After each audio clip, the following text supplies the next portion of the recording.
The Academy Awards were last night. Dresses were worn, fists were thrown, there was embarrassment, and Coda won Best Picture. Coda won. It sure did. Yes.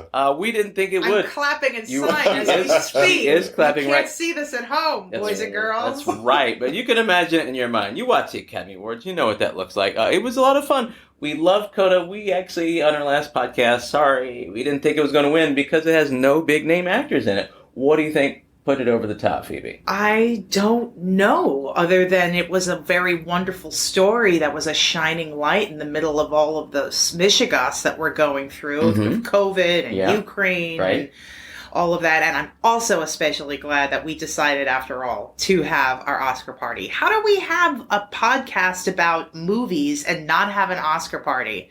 I'm especially happy that I won the Oscar poll. You did. She picked 17 categories correct last night. It was incredible.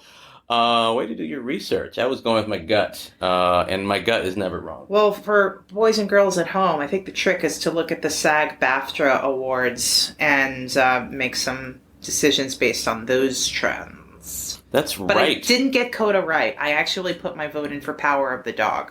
Me too, based on old information. Dad, what do you think?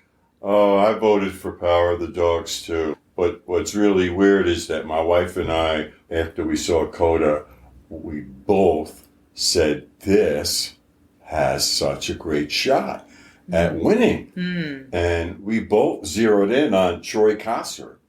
Like, the guy was so funny. He was amazing. You know, He was. I'm so glad he won. And what else I benefit from is that both my dad and my husband, Joshua, are actors that are members of SAG, so we get all the movies. They yell about directors, yell about the plot, yell about the acting, but they also talk a lot. But mostly Joshua and Phoebe yell about the movies. Yeah. And your dad is who? Let's introduce your dad for the folks at home on this podcast. Hi.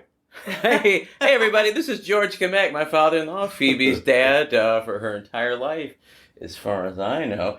And he's a Broadway actor and a legend, and he looks good. I'm not just a Broadway actor. Oh, okay. SAG-AFTRA. SAG-AFTRA Oh. actor. I did see him It's on. not a soap opera. I did see him on Pete and Soap Pete one opera time. star. That He was was fun. on Pete. Pete and Pete was fun. He played Shrek on Oh, Pete and Pete. that's right. Yeah. The first Shrek, the original Shrek. Yes, not. I was too old for the show, but I've seen it on YouTube. That's X a is fun. the number of ducks in a pond. Ducks in a pond, ducks in a pond. Thank you. Thank you. Wow. Okay. And with that said, let's talk about Coda, a film about a deaf family trying to fish in Gloucester, Massachusetts. Yeah, well, you know, that's a pretty incredible thing. It was. And I think it was so well written that they put the obstacles right there, right in front of us all. And when they lost their license because they couldn't hear, it was the Coast Guard. They couldn't hear them. And just because of the absence of the daughter. Dynamic. Just so well written and deserve it. I think it really deserved to win. Why I didn't pick it? Because unknowns and just something so new. Should have had the confidence, and I let it go. I agree. I went against my instinct and all of the research that I did and went with Power of the Dog. I thought it would go to Jane Campion, who's incredible. Plus, that movie was just a beautiful painting. And not that Coda wasn't. You know what? I think Coda was too much of a redemption story that I thought it would win. Usually, I think the very profound movies are sort of coming through the lead. Like, for example, like The Piano versus What's Love Got to Do with It? The English Patient. Why did that win? Because it was very important. A film so exciting they made fun of it on an episode of Seinfeld. I think with Coda, the conflict felt real. It wasn't like this old trope of like, we got to raise $100,000 to save grandma's house or something. It was a real conflict. Like, stay here, go to college, You can hear. We need somebody who can hear. We can't afford to hire someone else. And they had a crazy family. You know, coming from a crazy family myself, I know it's not easy to find someone else to basically, essentially become part of your crazy family and work in the family business, so to speak. You know, so I can really relate to that. Conflict felt real. And it also made the comments from Frank Rossi, the Troy Kotsur character, those off-color comments just cracked us up. Yeah, the dad and the mom and the brother, who were all deaf. Yeah, they were really without a word. Really crude. They were words, but hand words that nobody else could read. So right, you had to read it. Yeah, that's like watching a foreign film. Exactly. but yeah, they were the definition of blue collar, but not like and it looking down on them way, but like this is what they know, and how are you going to take that away from them? Like I love when she was translating for her dad, the star of the movie Amelia Jones playing Ruby Rossi was translating for her dad at this big council meeting of all the local fishermen. They were trying to charge them extra money, and I forget what she said exactly, but basically what her dad said translated into "Screw you guys. I'm gonna sell my own fish." Oh, right. Yeah.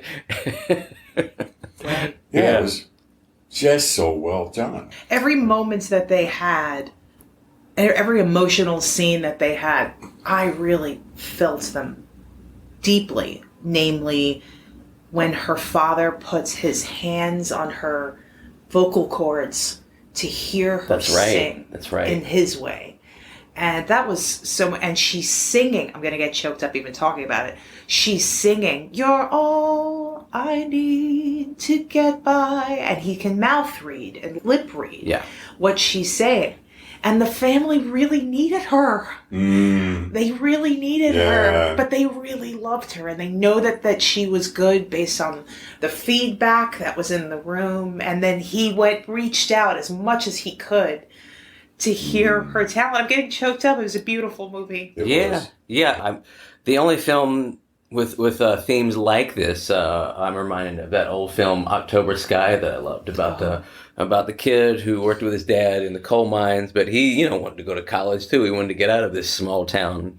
He wanted to escape like his father's burdens and like goals for him. Because you're going to do like your dad did and your dad did before you. It was kind of the same thing, I'm a fisherman. I came from like a long line of fishermen, and yeah, that's what she thought she had to do. Yeah, Rudy too. Rudy's another. Rudy. Yeah. Yeah, another film where he just.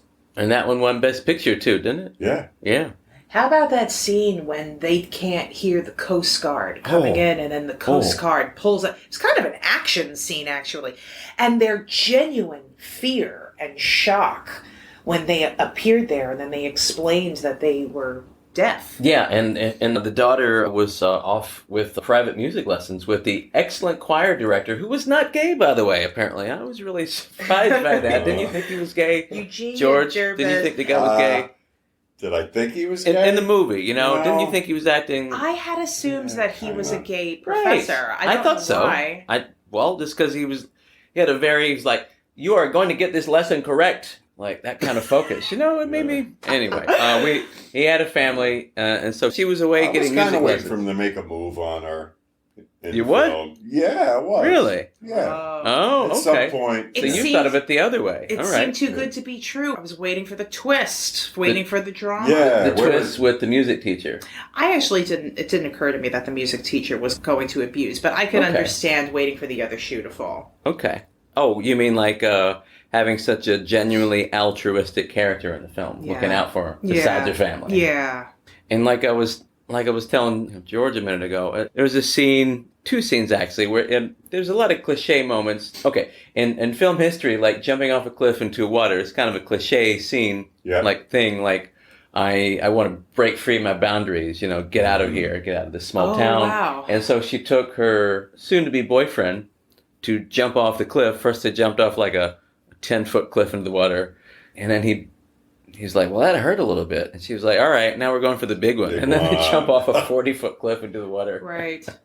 and just breaking through the water, breaking the waves. I do know what you mean about cliche. Actually, the whole film, the whole story guide is a pretty basic tale. Well-worn path, yeah. Yes, girl grows up, first he meets opposition from the family that is opposed to the change or because it impacts their lifestyle, and then they support her, and then she has her supportive teacher, and there's even a boyfriend in there, and then the happy ending is she goes off.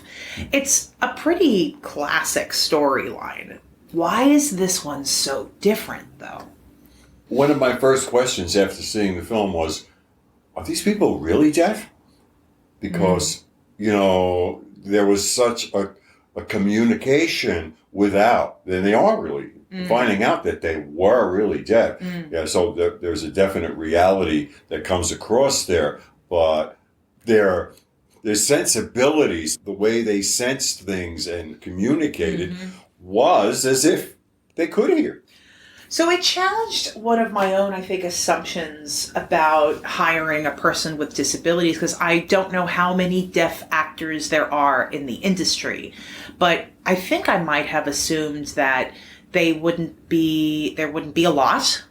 And because of that, I was curious to see how the performers were. We all know, historically, Matlin, sorry. Yeah. The mother, Marlee Matlin. We all know Marlee Matlin from history and what a wonderful actress that she is, but I didn't know about the other two actors because they were new. And while I was watching it, I was really impressed by how expressive that they were, how in tune to the roles and to the atmosphere that they were. And I thought they must be also naturals, because they have to overcompensate to communicate without the ability to hear in an elevated way. I don't know if I'm saying that articulately, but what I'm trying to say is a deaf person's reliance to making their facial expressions animated, picking up on other people's facial expressions or movements or nuances without the ability to hear. There's a acute training of being able to look at everything else, which I think naturally helps support, especially these actors in their acting. Yeah, and then the film really lets you in. You can really feel the frustration of what it must like to be deaf when the brother wanting to relate to the other fishermen, because he feels kind of estranged from them, like they're trying to rip them off for the price of the fish they sell, and he said they treat us like jerks, or he signed that they treat us like jerks. Right. But so he went off with the other fishermen to go to a bar, and somebody spills something on him, and then he gets into a fight. Oh, yeah, because he's like, what? He's like, he throws his hands up in the air, he's trying to sign, and the guy sort of makes fun of him and calls him a freak. So it really brings you into the world of trying to relate and try to, just be part of everything. I never saw a movie or read a book that elevated the importance of sign language being readily available in our society. Yeah. I felt so bad for this family when they were in that meeting alone. I felt so bad for that family when they couldn't, any time where they couldn't operate and function in society without the daughter, Ruby, there to interpret for them. They just seemed so vulnerable and left out. Yeah. And what do you do if nobody knows how to sign? What do you do? That's the only way. I remember when I was in Pirates on Broadway, one day, and maybe it happened a couple of times. I'm sure it happened a couple of times where that was the special performance for deaf people, and they had not one but two signers there next to each other, which even made it more how real it was. When you watch a signer and you don't know signs, you see the hands flying and it's like, what are they doing? But when you have two signers sitting next to each other and it's exactly the same, like a dance, it's just so impressive to watch. And it's a more of a clarity of how important that is. more pointed. I don't Yeah. know. That's how I see it. Yeah. Anyway. Another strength about this film, I think, is the character development and how they really bring us into the family. We know their personalities. We feel that familiarity and that history. There's some really inappropriate, intimate things that are shared in there. Well, right, with the parents like having sex loudly when she's bringing her And his her jokes. her duet Yes. partner home. Her Yes. boyfriend. Right, well, right. soon to be boyfriend. I think, yeah. Right. I mean, we really feel like a part of this, sort of weird family. Right, and you realize like they're weird, but that's all I have. Mm-hmm. Yeah. But I really believe so. Yeah, their family Yeah. was a family. Yeah. It's a family. You know, everybody's family isn't perfect. Everybody's family. And it was just so, Yeah. just so entertaining Right. to see and comforting in a way Mm-hmm. that, I'm not alone. And it was also great to see how normal this family was. I mean, I was sort of anticipating that the movie was going to be all in subtitles, which it really wasn't. I mean, it wasn't the same sort of ask that Drive My Car was of 3 hours of reading subtitles. It was, I'm confessing that it can be arduous for me depending on the movie. Some movies, when it's like really good, I don't even notice the subtitles are there, and then other ones are like, I just want to kind of like play around with my phone while I'm watching the movie, and I can't do that with this. Yes. I know, and I don't. Curse you the whole entire rest of non-English speaking cinema. Yeah, but this was different. It's weird because it was English, but sign English. So Yeah. Also, can we talk about that like penultimate like just heart-ripping moment when she is auditioning for Berklee Music School? It's like right after her choir performance where like her family's there and they see the audience reaction and they see how much everybody loves her. And then she's singing it, though. I'm getting choked up again. Right, and then her dad has this like, heart to heart with his daughter. Where can you guys remember what he signed to her exactly? Oh, this is right. You already described it. He put his hands on her throat, and he wanted her to sing to him. And then the next day, he was like, "All right, that's it. We're taking you to this audition for Berklee School of Music that her choir director set up for him." Yes. And he kept texting her, "Oh, you can still make it. You can still make it."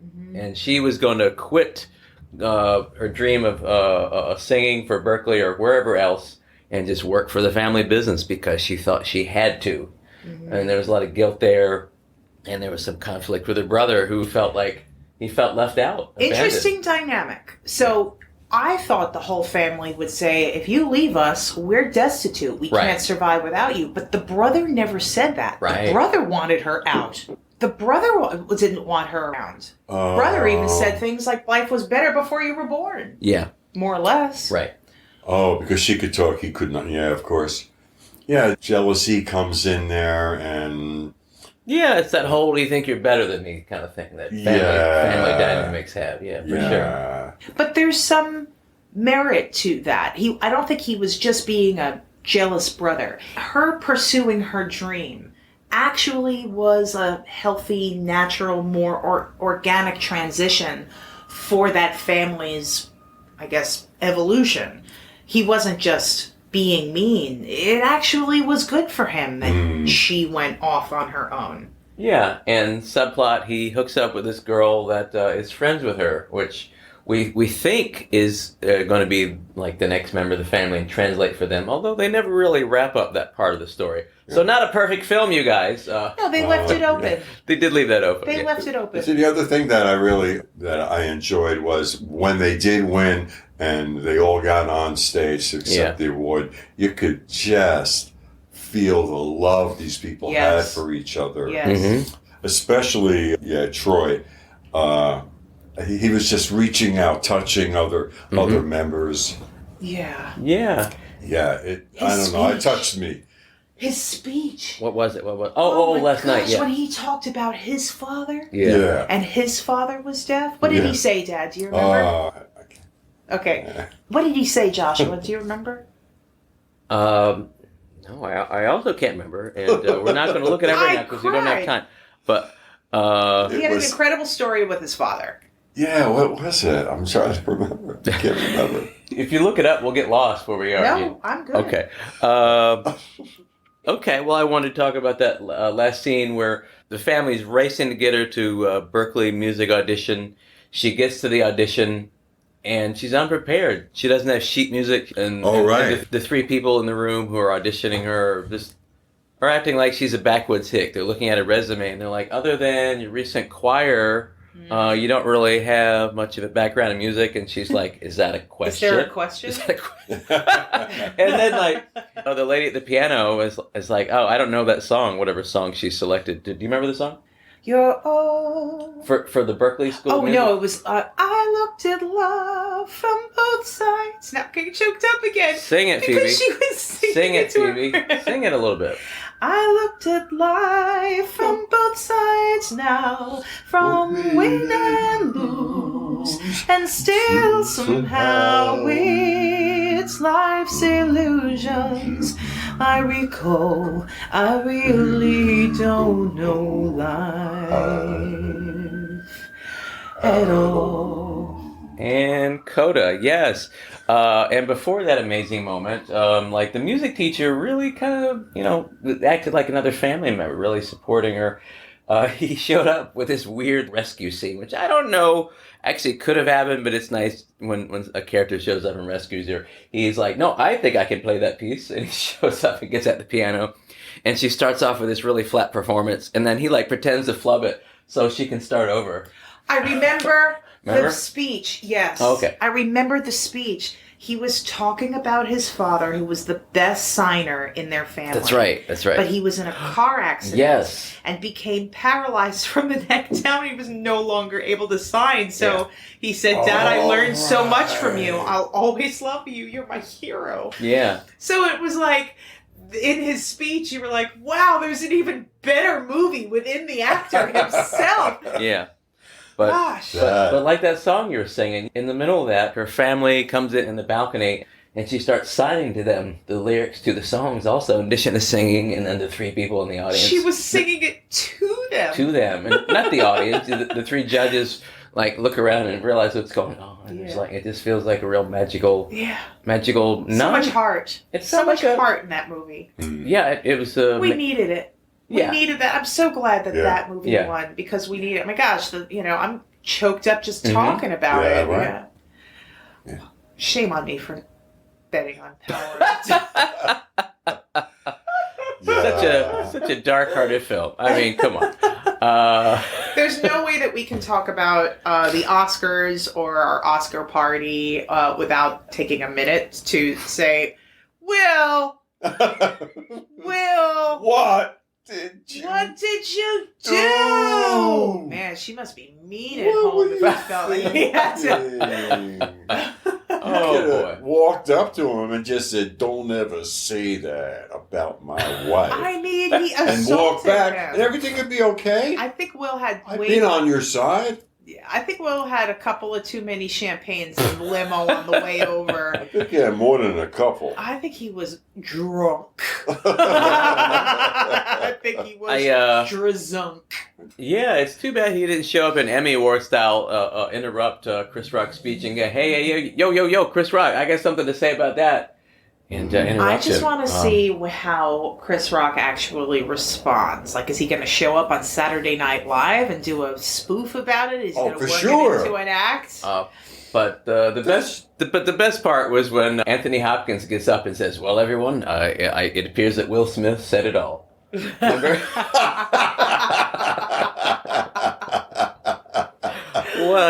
What grace and dignity, Anthony Hopkins. I know. Yeah. I actually think that Chris Rock handled the situation as best as he could. Well, He definitely behaved as somebody that just got a bitch slap. He was like, oh, okay, let me focus and just deliver this award and get off of this stage. I'm cropping that one. I'm blowing that to an 8x10. Oh, wow. The slap heard round the world. Wow, we'll never forget it. You know what else I hear? What? This Chinese food that's going cold. I think we should eat it and celebrate our Coda episode. That's right. Let's put a Coda on this Coda episode, you guys. Yeah. Coda! Anyway, Thank you, everybody. Thanks to George, to our guest. Thanks to our guest George Kamak, all the way in from sunny Pennsylvania. Yep. That's Thanks, right. Dad. Yeah, you're welcome. Yeah, my thanks, pleasure. Dad. This is fun. Yeah. They yell about directors, yell about the plot, yell about the acting, but they also talk a lot. But mostly Joshua and Phoebe, yeah!